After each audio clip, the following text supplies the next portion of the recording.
Hola amigos, ¿cómo están? Espero que se encuentren muy bien. Esta vez vamos a ver otro pequeño video test de 20 preguntas. Espero que nos vaya muy bien a todos y que continuemos con la racha. Así que bien, iniciemos con la pregunta número uno. ¿Qué vitamina liposoluble deficiente provoca ceguera nocturna y xeroftalmia? Niacina, vitamina K, vitamina E, vitamina D, vitamina A. Pregunta sumamente sencilla. Ya la vimos en una reconstrucción. La niacina nos provoca diarrea, dermatitis, las dos características más frecuentes. Vitamina K nos provocará hemorragia si tenemos deficiencia. Vitamina E está relacionado a ciertas neuropatías, pero con que recordamos que está asociado a neuropatía, perfecto.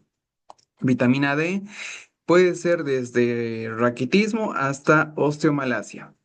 Y finalmente vitamina A, la cual es la correcta. Su deficiencia está asociada o provocará ceguera, siendo esta la alternativa correcta y también la xeroftalmia. Pero como punto clave, lo que es más típico que venga dentro del examen es ceguera. Entonces marcamos la alternativa A y estamos en lo correcto. La explicación nos dice que la vitamina A es fundamental para la formación de rodopsina en el ojo y para la mantención de salud epitelial e inmunitaria. Su deficiencia tendrá carencia nocturna, perdón, ceguera nocturna, xeroftalmia y aumenta la susceptibilidad a infecciones. Su tratamiento será con retinol oral, 200.000 unidades internacionales en forma única. Vamos con la pregunta número 2. Mujer de 45 años con obesidad y glucosa en ayunas de 110 y a las 2 horas poscarga 140. ¿Cómo se clasifica? Normoglucemia, diabetes gestacional, diabetes mellitus, intolerancia a la glucosa o prediabetes. Esta pregunta también está sencilla, pero ojo, respecto a las alternativas, si se dan cuenta, hay como que alguna que parece que es, pero a la vez no es. 110 no es un criterio para definir que estamos en diabetes, pero tampoco es un criterio de normalidad. Esto será intolerancia a la glucosa en ayunas. Perdón, glucosa en ayunas alterada. Y el hecho de que haya esta de 140 en la postcarga, sí es intolerancia a la glucosa oral. Pero tanto así, ¿será que tengamos un diagnóstico de intolerancia a la glucosa? Pues no, esa es la que les decía, que es como que parece que sí, pero no es. Tenemos acá en ayunas 110 y acá intolerancia. ¿Por qué? Porque está 140. Todo esto lo podemos definir como prediabetes. Espero que haya quedado claro que no porque tengamos acá 140 sea simplemente como intolerancia a la glucosa oral, pero ojo, si lo vemos de otra manera, quizás un poco rebuscada, podemos decir que primero se hizo la prueba en ayunas y luego se hizo la de poscarga, pero no, acá nos dan las dos juntas. Tal vez cambiando el contexto sí podríamos llegar a la alternativa D, pero en este caso es prediabetes, tomándolo como un todo este enunciado. Glucemia no es, diabetes gestacional no está embarazada la paciente y diabetes mellitus no concuerdan los datos diagnósticos. Entonces marcamos la alternativa E, prediabetes, y estamos en lo correcto. Los valores intermedios de glucosa en pruebas de laboratorio definen el estado de prediabetes. La glucosa en ayunas entre 100 a 125 y la glucemia de 2 horas entre 140 a 190. Acá ya tenemos la intolerancia a glucosa oral, pero ojo, esas dos tal cual, serán prediabetes. Las dos. Ojo que también, igual, tal vez algunos digan no, que no existe la prediabetes, otros estarán de acuerdo en que sí hay prediabetes. En fin, hay muchas guías, pero debemos recordar que para el UNACOM sí hay prediabetes y se diagnosticará de esta manera. Vamos con la pregunta número 3. Paciente con diagnóstico de poliquistosis renal autosómica dominante, PQRAD, sin otros factores de riesgo, sufre una cefalea súbita de máxima intensidad en truenos seguida de pérdida de conciencia. ¿Qué manifestación extrarrenal grave asociada a esta enfermedad debe sospecharse con alta prioridad? Acá tenemos una patología muy importante, esta poliquistosis renal, pero que no tiene otros factores de riesgo. Esto dice mucho. Cefalea súbita de máxima intensidad. Este datito lo podemos, puede ser un sinónimo de la peor cefalea de su vida de esta paciente. Ahora pienso que está mucho más fácil saber la alternativa correcta acá. Sería de pérdida de conciencia, que también puede haber. Será rotura de aneurisma intracraneal o hemorragia subaracnoidea, trombosis venosa central, infarto de miocardio, crisis hipertensiva o disección de la arteria carótida. Pienso que con el hecho de que ésta sea o tenga una cefalea súbita de máxima intensidad posterior a pérdida de conciencia, lo más correcto es hemorragia subaracnoidea. Ojo que esto es más que todo por la clínica, más que ver la asociación o el antecedente, que también es importante, de poliquistosis renal autosómica. Podemos pensar en trombosis venosa cerebral, pero ¿será que nos da esta clínica? Trombosis venosa cerebral. Lo dudo mucho. Infarto de miocardio tampoco nos puede dar esta clínica. Crisis hipertensiva, que sí puede estar asociado a ese antecedente, pero no trae consigo una pérdida de conciencia donde también hubo una cefalea súbita y disección de arteria carótida. También tendríamos que tener el dato de crisis hipertensiva, que sería lo más llamativo, que puede estar relacionado con la poliquistosis, pero en este caso marcamos la alternativa A como correcta y estamos bien. Nos dice que presenta mayor riesgo de desarrollar aneurismas intracraneales. Yo pienso que simplemente que nos colocan acá aneurismas intracraneales sí lo haría muy complejo. El hecho de que nos coloque entre paréntesis hemorragia supraracnoidea lo hace mucho más sencillo. Porque rotura de aneurisma intracraneal es algo complejo. Sería recordar todos los, no sé, todas las asociaciones, las complicaciones que haya respecto a esta poliquistosis renal. Y este temita no es uno de los más preguntados. Entonces, también nos dice que su prevalencia será hasta un 10-20%. Existe antecedentes familiares o de aneurismas o hemorragia supraracnoidea, que es clave, muy clave. Además, que constituyen emergencia neuroquirúrgica por su alta morbimortalidad. Y su diagnóstico es con tomografía. Vamos con la pregunta número 4. Hombre de 45 años refiere que las mujeres de su trabajo se le insinúan y quieren tener una relación con él. Sin embargo, no hay testigos de esos hechos y al interrogar a sus compañeras del trabajo lo niegan. Al confrontar al paciente se enoja, ya que se le molesta que no crean en lo que él dice. Que no le crean en lo que él dice. ¿Cuál es el diagnóstico más probable? Hipomanía, trastorno delirante crónico, esquizofrenia, trastorno de personalidad narcisista o dismorfofobia. Acá un punto clave: la dismorfofobia es incorrecto, pero sí quiero hacer hincapié con esto porque es que el paciente siente una inseguridad respecto a alguna parte de su cuerpo o con su físico. Eso es clave. Hasta ahora me parece que no se lo preguntó, pero yo lo veo no sé, altamente rentable para el EUNACOM, porque es muy interesante formular una pregunta respecto a la dismorfofobia. Siguiendo, tenemos que, si se dan cuenta, cree el paciente firmemente en esto, pero no tiene algún grado de psicosis, de alucinaciones, posiblemente la psicosis por ahí, pero alucinaciones no hay. Esquizofrenia la podemos descartar. Hipomanía es característico de la bipolaridad, cosa que tampoco tenemos acá, ya que solo se enoja, porque piensa que porque le molesta que no le creamos.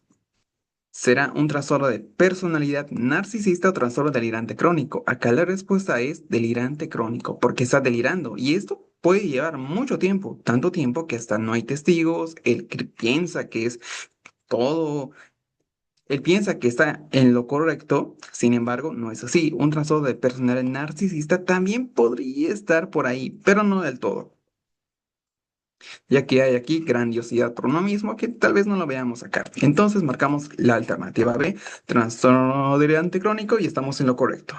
Acá tenemos una idea delirante fija e irreductible. ¿Por qué? Porque se enoja al final cuando le decimos que le está mintiendo. Además, este paciente no presenta síntomas negativos como apatía, retraimiento, pensamiento desorganizado, que eso sería para pensar en una esquizofrenia. No hay. Es, el delirio es encapsulado, o sea, se limita a una sola temática. En este caso, esta idea delirante persistente de que sus compañeras están enamoradas de él. Vamos con la pregunta número 5. ¿Cuál es la prueba diagnóstica para descartar infección por estreptococos en faringitis si el resultado es negativo? Test rápido de antígeno estreptocócico, cultivo de piel, serología anti-DNCA-B, PCR de exotocina eritrogénica o hemocultivo. Esta pregunta sí está muy compleja, incluso acá nos dice que ya se pudo descartar, o bueno,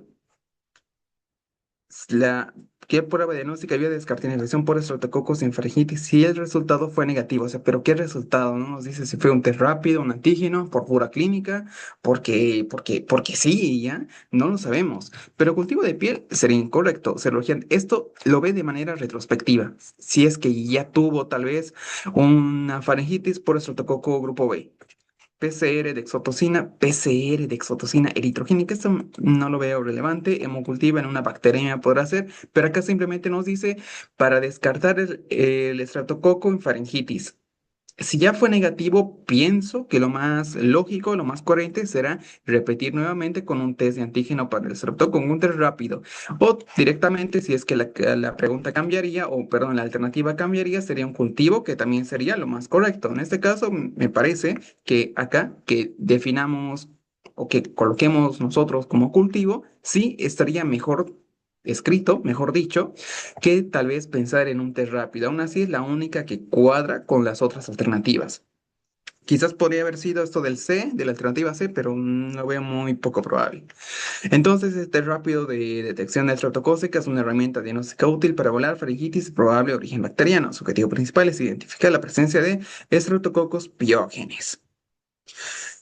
La ventaja es que es muy rápida, lo que permite orientar a la decisión terapéutica en la misma consulta. Si bien un resultado positivo confirma la infección, un resultado negativo es excelente en pacientes pediátricos y en contextos de baja sospecha ayuda a descartar la etiología estreptocócica y evita el uso innecesario de antibióticos. Bueno, un poco compleja incluso la misma explicación, pero a lo que quiero llegar acá es que si tuviéramos como cultivo, por ejemplo, sería lo correcto. En este caso tenemos nuevamente el test rápido, no nos dice qué método se usó para ver que es negativo esta faringitis por descartar la infección por estreptococo, no lo sabemos, pero sí está bien pensar en un test rápido porque no nos lo dice la pregunta. Espero que se haya entendido porque sí está un poco compleja esta pregunta y espero que no nos toque hacer una pregunta en el UNACOM. Vamos con la pregunta 6. ¿Qué característica del paciente define el riesgo bajo de neutropenia febril, neumonía hospitalaria reciente, neutropenia mayor a 14 días con quimio, neutropenia menos de 7 días sin comorbilidades graves, shock séptico, insuficiencia hepática? Acá tenemos primero neumonía intrahospitalaria reciente, esto no. Acá, para ser más directos, tenemos una neutropenia febril. Las únicas que nos dan neutropenia febril en este contexto son neutropenia más de 14 días, neutropenia menos de 14 días, shock séptico, insuficiencia hepática, neumonía, pueden estar asociadas en sí, pero no tanto como para decir que sean propias de las características, sino más que todo como complicaciones tal vez. Entonces, en este contexto tenemos que definir la que es de bajo riesgo, más de 14 días con quimio masiva, no será de bajo riesgo, más bien de alto riesgo. Si es de 7 días y sin comorbilidades graves, pues será de bajo riesgo. No nos vamos a hacer problema con esta pregunta. Marcamos la alternativa C y estamos en lo correcto. La explicación nos dice que el manejo de una neutropenia febril en una emergencia oncológica se basa en la adecuada estratificación del riesgo. Esto será mediante el score de MASC, MASSC, donde un puntaje mayor o igual a 21 clasifica a un paciente como bajo riesgo. Entonces, su esquema será con cipro, amoxi.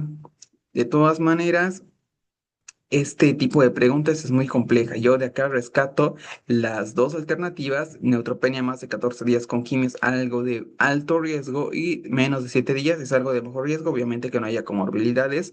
Recuerden esto porque la vimos en una reconstrucción, me parece. Una pregunta muy parecida. Vamos con la pregunta 7. ¿Cómo se define el síndrome febril prolongado en atención primaria? Fiebre intermitente recurrente cada mes, fiebre y escalofríos, en inmunocomprimidos, fiebre superior a 38 grados durante 24 horas, fiebre de al menos 7 días sin foco evidente tras evaluación inicial o fiebre de más de 3 semanas con abscesos visibles. Esta pregunta está súper sencilla, pero a la vez se nos puede hacer confundir. ¿Por qué? Nos dice síndrome febril prolongado, no nos dice solo síndrome febril en atención primaria. Ojo con este tipo de preguntas porque está sencillo, pero por, no sé, por el estrés, por el tiempo, por lo que sea en el examen, ya en la vida real, no en una plataforma, sí, nos puede ganar el estrés y contestar algo mal. Pero veamos. Fiebre intermitente, no. Acá nos dice prolongada. Y además dice cada mes. No tiene nada que ver esto. Fiebre y escalofríos e inmunodeprimidos. Podría ser, pero en este contexto de atención primaria, no. Fiebre superior a 38 grados durante 24 horas sería algo agudo, no prolongado. Fiebre de al menos 7 días sin foco evidente tras evaluación inicial en atención primaria es lo correcto. Fiebre de más de 3 semanas con abscesos visibles, no, eso ya sería otra cosa.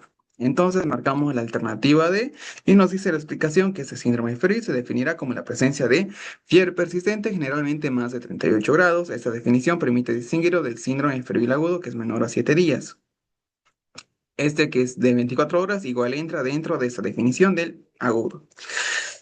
También se diferencia de fiebre de origen desconocido que es superior a 3 semanas. ¿Cuál tenemos que es de 3 semanas? Es la alternativa E, ya que nos dice de más de 3 semanas. Pero incluso acá ya nos dice con abscesos. Puede ser por una infección por abscesos, un cero bacteriano tal vez. Ya no sería tanto de origen desconocido, pero igual vale el término.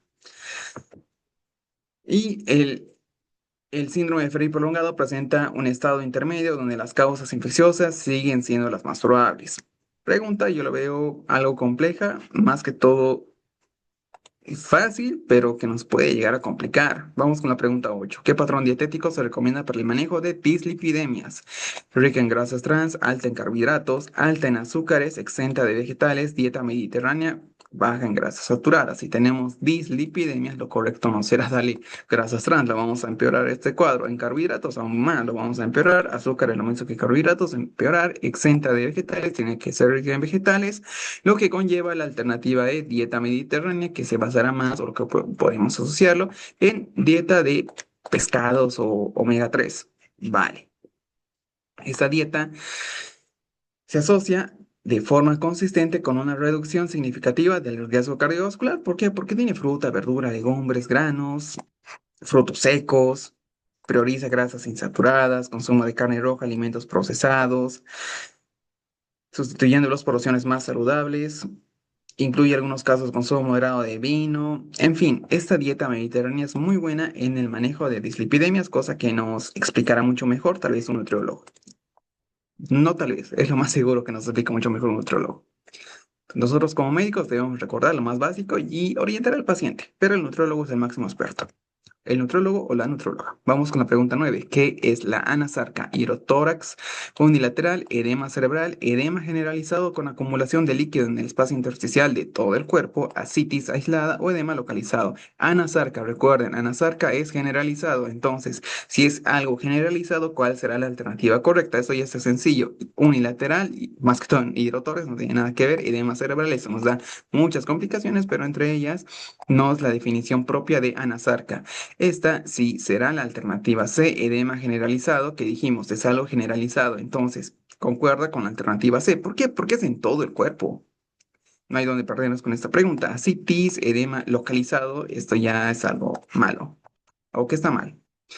Entonces, marcamos y nos dice la explicación que se caracteriza por un edema difuso en piel, tejido subcutáneo que afecta extremidades, cara y tronco. Puede deberse a insuficiencia cardíaca, enfermedad renal, cirrosis, desnutrición. Las asociaciones respecto a estas cuatro o síndrome nefrótico igual es importante. Puede venir a una pregunta con ser relacionada en un cuadro clínico, paciente con anasarca, eh, asociado a insuficiencia cardíaca, enfermedad renal, lo que sea. Puede venir un cuadro clínico, algo parecido. Igual, y puede ser sencillo al final, porque es un dato clave. Vamos con la pregunta 10. ¿Cuál es el tratamiento definitivo de elección en una estenosis uretral vulvar corta menos de 2 centímetros? Dilatación uretral transuretral, colocación de sonda suprapúbica, uretroplastía de asa, exéresis de la próstata, urotomía interna con láser. Dilatación uretral transuretral, su nombre medio como trabalengua, pero está bien en el caso de que sea tal vez algo como que ya intentamos todo y no sirvió nada, como algo paliativo quizás, si se puede llamarlo así. En este caso no, porque dice de elección, colocación de sonda suprapúbica, esta es por obstrucción, una vía urinaria por obstrucción, me parece, algo por el estilo, tampoco es lo correcto. Uretroplasia en asa, me parece que sí puede ser, exéresis de próstata, no es relacionado con la próstata, y urotomía interna con láser. Acá hay una diferencia que una es para qué, una trae recidivas, la otra no, entre uretroplastía con asa, en asa o uretrotomía interna con láser. Ese sí está complejo porque solamente cambia una palabra, luego puede servir como tratamiento. Vamos con esta que es con láser, me parece que la elección, si no, será hasta uretroplastia y es la de ASA. Veamos por qué. Es el tratamiento definitivo para la estenosis uretral vulvar corta. Consiste en resecar por completo el segmento estrecho y realizar la anastomosis directa. Muestra altas tasas de éxito. Entonces, recordemos, la uretroplasia en asa es lo correcto de elección. La uretrotomía interna con láser trae recidivas. Quédense con esas palabras porque puede ser clave para el UNACOM recordar esto. Pregunta que quizás venga, quizás, no digo que no sea tan rentable, pero igual está muy compleja. Vamos con la pregunta número 11. Mujer de 24 años, amenorrea de 3 meses, náuseas, útero vacío con saco gestacional de 12 semanas, sin embrión y vesícula vitelina, beta-HCG de 150.000, GOT80, GPT-120. ¿Qué conducta diagnóstica corresponde? Embarazo en embrionado, esperar otro test. En una semana, sospecha de embarazo molar completo, derivar para estudio citogenética y programar evacuación uterina, embarazo en mola parcial en tratamiento con metrotexato, embarazo ectópico avanzado con laparoscopia urgente o embarazo normal, se repite ultrasonido en 2 semanas. Esta pregunta sí está no lo veo compleja, pero sí tiene alto grado de importancia y de relevancia. La clave acá es la beta-HCG. Vemos que está excesivamente alta. Eso ya nos hace pensar en mola. Directo, es mola. Pero ¿qué tipo de mola? Ya que, como vimos, hay dos alternativas con mola. ¿Embarazo en embrionado? No. Ectópico no es tanto así la beta-HCG.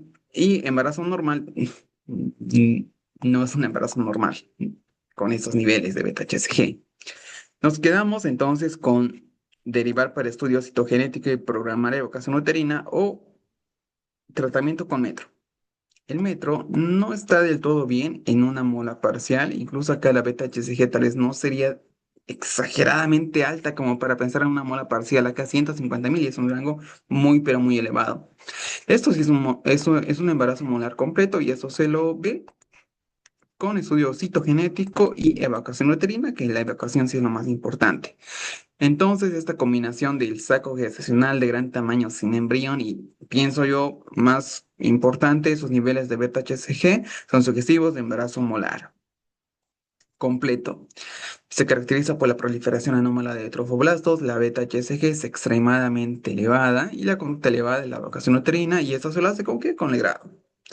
Cuidado con esos términos que son sinónimos o muy parecidos porque nos puede llevar a contestar mal a la alternativa. Vamos con la pregunta 12. Hombre de 58 años con diabetes y hepatopatía crónica, presenta dolor lumbar, fiebre y disforia. Cultivo positivo para E. coli. Ble. Beta-lactamasa de espectro extendido sensible a carapenémicos. ¿Cuál es el antibiótico de elección? Meropenem, amoxicillin clavulánico, ceftriaxona, Cotri, se lo puede llamar así, Toltimetropin con solo Cipro. Súper sencillo. ¿Cuál de estas? Incluso acá nos dice carapenémico, ¿será? Meropenem, no hay más. Amoxiclavulánico, Ceftra, Toltimetropin, Cipro, no van a servir para nada. Acá, si es sensible a carapenémicos, Meropenem será de elección, ya que es resistente a múltiples antibióticos. Su tratamiento entonces será con los carapenémicos, entre ellos meropenem o impenem. Súper sencillo. Vamos con la pregunta 13. ¿Qué indicador ecocardiográfico sugiere disfunción ventricular izquierda en endocarditis avanzada? Función diastólica normal, derrame pericárdico leve, septum hipertrófico, aumento de cavidades derechas o fracción de eyección reducida. Acá tenemos disfunción ventricular izquierda en endocarditis avanzada o simplemente en endocarditis, que igual está bien. Función diastólica normal, no, por el contrario. Tenemos que ver que acá No, no será normal si tenemos disfunción ventricular izquierda. Derrame pericárdico leve. Ah, no nos da la disfunción ventricular, pero puede haber asociada. Septum hipertrófico, esto lo vemos en alguna miocardiopatía. Aumento de cavidades derechas. No, esto es poco probable. Fracción de eyección reducida. Sí, la fracción de eyección reducida para la disfunción ventricular izquierda. Es lo más típico que vamos a encontrar. Entonces, esta aparición de disfunción sistólica del ventrículo izquierdo evidencia la fracción de eyección menos del 50% en el ecocardiograma. Ese es uno de los hallazgos más graves de evolución de una endocarditis infecciosa. Su presencia revela daño estructural. Ese proceso provocará regurgitación de valvular aguda y masiva. Esa sobrecarga súbita de volumen genera un aumento crítico de estrés parietal. También puede marcar el inicio de shock clave y la detección de la FEBI disminuida por debajo del 50% es un predictor muy potente de mal pronóstico. Se corrige hemodinámicamente. Pregunta que yo lo veo quizás compleja, puede ser. Y espero que no nos dé una pregunta así en el ONACOM. Vamos con la 14. Hombre de 43 años consulta por dolor lumbar de inicio súbito, irradiado a la cara posterior del muslo y la derecha y la pierna derecha, con 2 días de evolución. Al examen físico presenta disminución de la sensibilidad del borde lateral del pie derecho, ausencia de reflejo aquiliano y debilidad de la flexión plantar. El diagnóstico más probable es lesión del nervio ciático, lesión del plexo lumbar, síndrome facetario lateralizado, afección de la raíz S1 o afección o afectación de la raíz L5. Compleja. No sé, quizás si a alguien le gusta neuro, lo verá súper sencillo, pero para muchos de nosotros sí es algo complejo. Aún así, lo vamos a resolver de la manera más fácil posible. Acá tenemos un inicio súbito, dolor lumbar. Se irradia, ¿a dónde? Cara posterior del muslo a la pierna derecha. 2 días de evolución. Al examen físico presenta disminución de la sensibilidad del borde lateral del pie. Ausencia de reflejo aquiliano, debilidad de la flexión plantar. Nervio ciático, no es tanto así su recorrido. Dice acá, es más posterior y que tenga tantas características, no.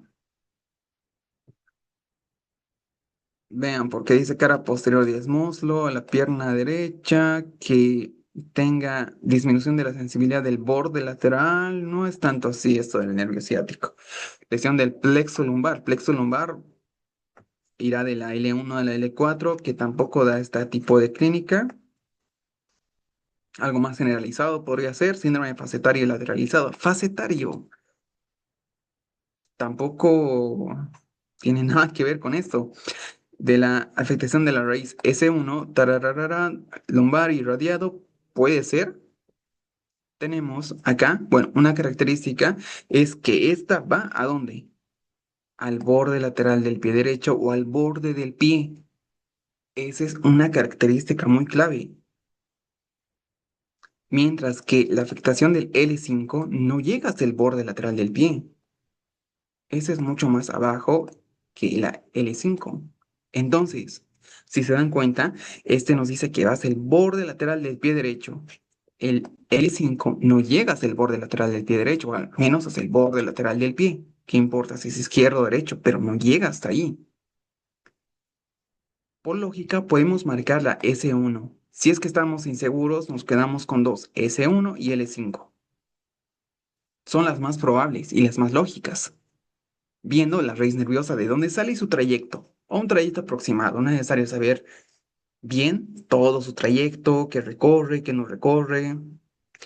Entonces, podemos marcar la S1. Ojo que también la L5 podría ser. No digo que no.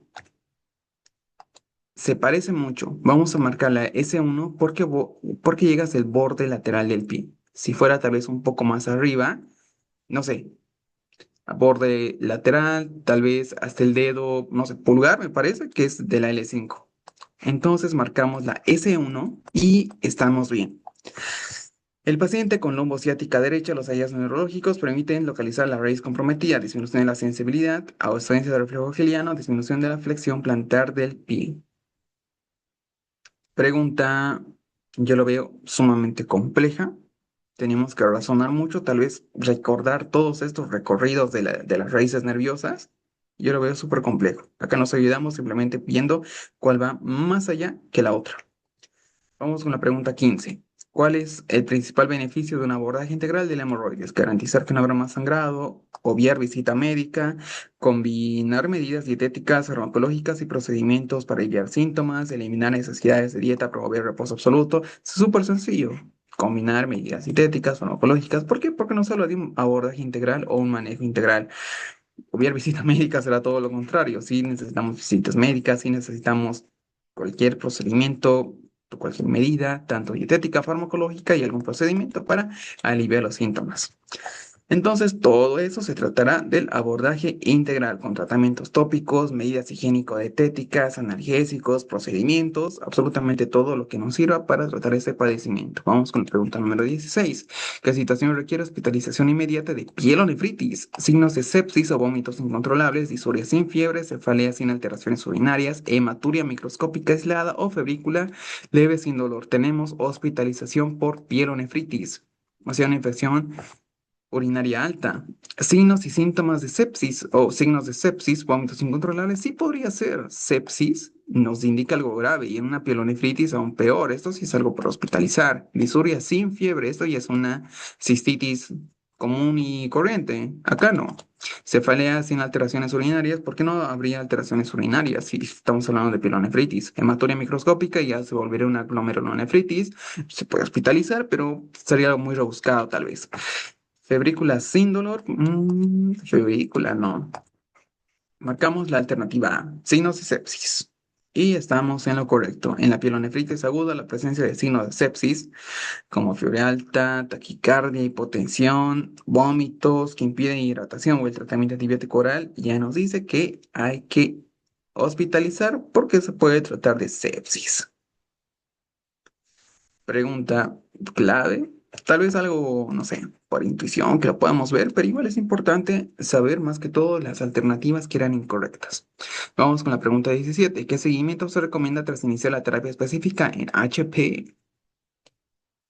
Hipertensión pulmonar, gasometría arterial semanal, ecocardio y 6, este es de 6 MWT cada 3 a 6 meses. Me parece que es una caminata, algo por el estilo, un recorrido que se hace 6 minutos, me parece.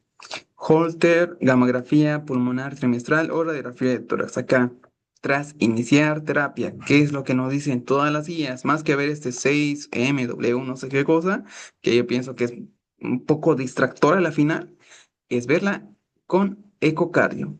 Ver esta HP con ecocardio. O ver este HP con su ecocardio.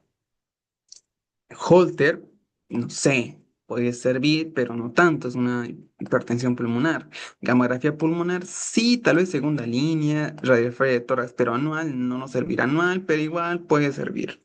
De alguna otra manera nos puede servir.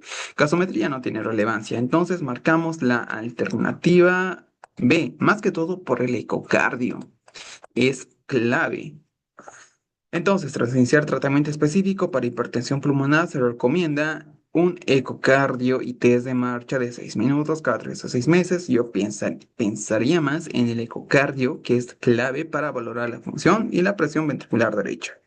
Desde la marcha nos dirá la capacidad funcional global, pero tal vez desde una, no sé, como coadyuvante podrá ser. Más importante es el ecocardio siempre.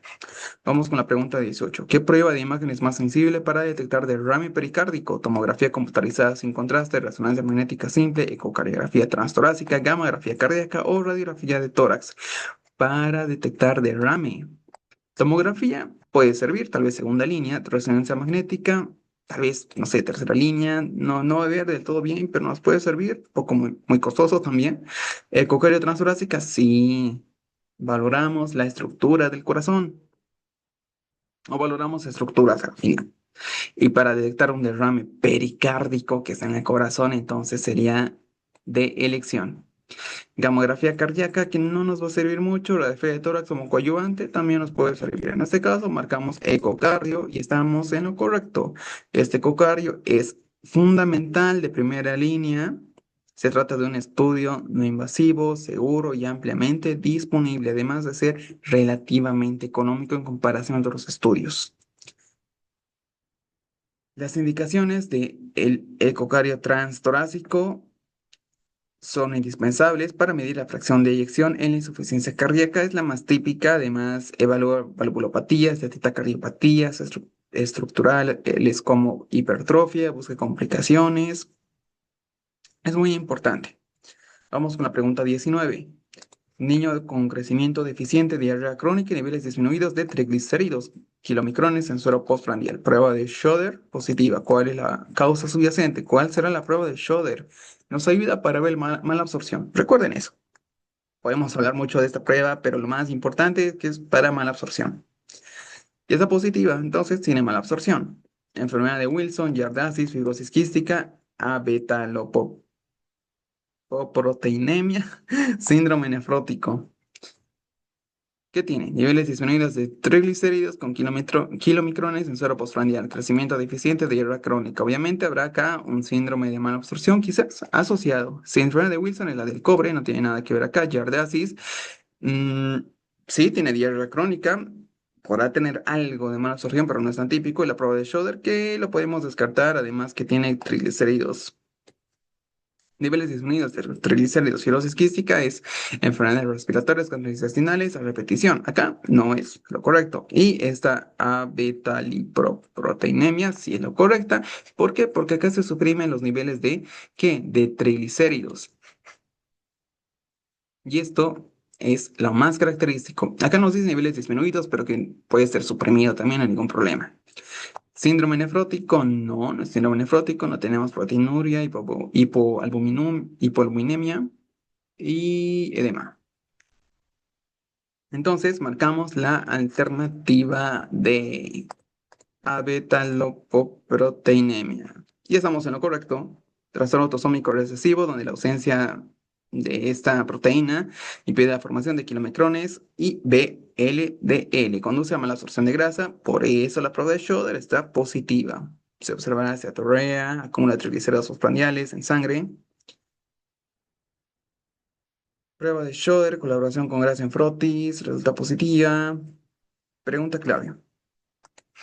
Vamos con la pregunta 20. ¿Qué caracteriza la coagulopatía de consumo en coagulación intravascular diseminada? Trombocitopenia inmune primaria, deficiencia hereditaria de factor 8, generación excesiva de trombina y consumo de factores de plaquetas, hiperplasia de megacariocitos en médula ósea, déficit aislado de vitamina K.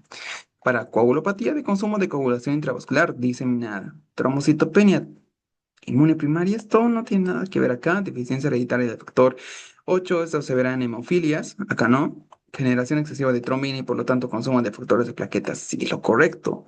Hiperplasia de megacariocitos en médula ósea, megacariocitos. Para ustedes, ¿dónde podemos ver hiperplasia de megacariocitos? Déjenlo en los comentarios. Déficit aislado de vitamina K. Déficit de vitamina K, ¿a qué nos lleva? A los factores de vitamina K, será en el hígado, el 2, 7, 9, 10, podrá ser. Y nos quedamos con la alternativa C, generación excesiva de trombina.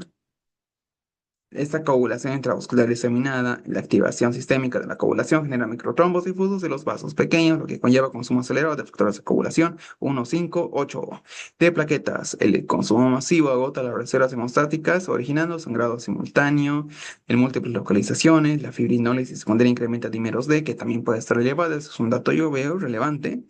Y los principales desencadenantes serán sepsis, como el primero, trauma, malignidad y complicaciones obstétricas. Su reconocimiento nos ayuda para darle soporte transfusional mediante plasma fresco congelado, plaquetas crioprecipitados.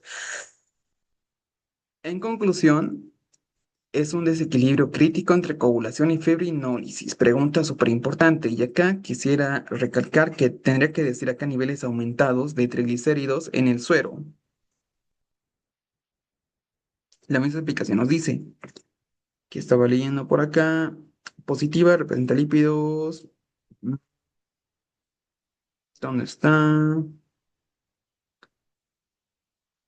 La prueba de Schroeder presenta lípidos de asociación, retinopatía neurocentrico. El tratamiento, suplementación. Pero para suero sí, me parece que tal vez debería decir positivo acá. De todas maneras, sí, recuerdo que la disminución, que dice que impide la formación de kilomicrones, esto conduce a malabsorción. Prueba de Schroeder, se asocia a déficit de proteína, bla, bla, bla. Bueno, creo que es mucho estudio por hoy. Pero, en fin, espero que todos hayan respondido bien todas las preguntas. Estoy seguro que muchos respondieron de manera correcta la pregunta 10, que estaba compleja, muy compleja. También esa pregunta de cuál, la pregunta de neuro que vimos, que era S1, igual estaba muy compleja. En fin, sigamos estudiando, creo que es mucho estudio por hoy, la verdad. Y nos vemos en otro video.